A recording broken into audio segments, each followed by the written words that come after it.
Episode 9. The Infatuated Hades.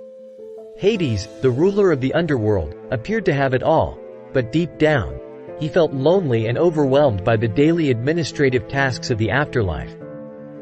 One day, as Hades was driving his chariot up to the surface of the earth to take a break and clear his mind, he was unexpectedly spotted by the goddess of love, Aphrodite, Venus in Roman mythology, and her son, the god of love, Eros, Cupid in Roman mythology. Aphrodite and Eros had a minor grudge against Hades, but being minor deities with little combat prowess compared to the formidable Hades, they could only hold their resentment in their hearts. However, this chance encounter gave them an idea. This is a rare opportunity for revenge. Without hesitation, Eros used his love-inducing arrows and shot one directly into Hades' heart. You might wonder, how is shooting a love arrow considered revenge? Isn't that more like a gift? Let's continue with the story to find out. The love arrow struck Hades' heart, and he immediately laid eyes on the unfortunate maiden Persephone, who was playing on the ground. Hades was instantly smitten and decided to abduct Persephone to make her his queen. Persephone, though powerless to resist, came from noble lineage.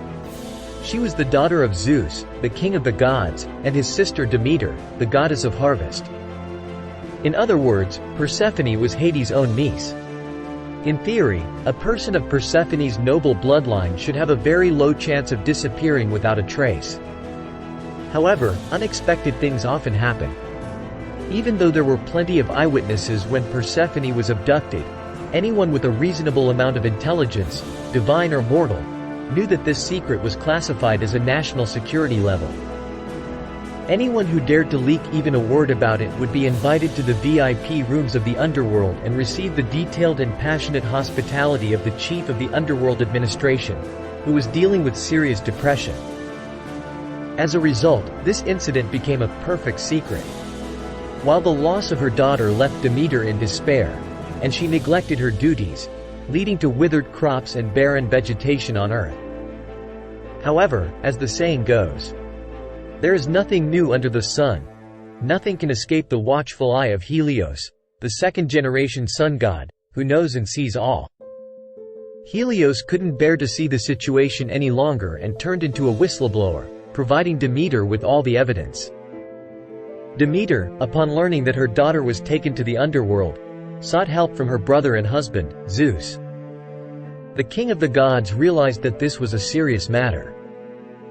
If the goddess of harvest, Demeter, who had lost her daughter, went on an unpaid leave, it would lead to withered crops and hungry people, as they wouldn't have the energy to worship the gods, which would cause a catastrophe to the Zeus administration. So, Zeus ordered his brother Hades to return Persephone to the surface. Hades couldn't disobey the command of the king of gods, but he couldn't let go of his newly acquired wife that easily. The clever and infatuated ruler of the underworld tempted Persephone to eat 3 pomegranate seeds from the underworld. Eating underworld brand pomegranate seeds wouldn't kill Persephone. However, according to the Underworld Immigration Act, for each pomegranate seed eaten, she had to spend 1 month in the underworld every year. As a result, Persephone had to return to the underworld for 3 months each year. When Persephone returned to her mother Demeter, the goddess of harvest was overjoyed, and the earth regained its vitality, thriving once again in spring and summer. But with Persephone's visits to the underworld, Demeter lost interest in taking care of the crops during the fall. During the 3 months when Persephone was in the underworld, the crops on earth withered during the winter. From that time onward, the 4 seasons were established on earth.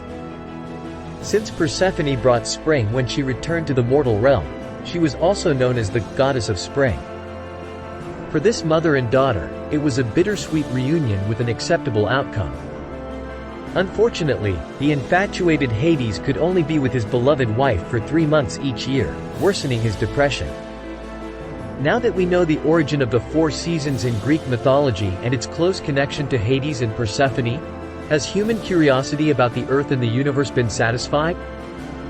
To find out what happened, please stay tuned for the next episode, Princess Nostro.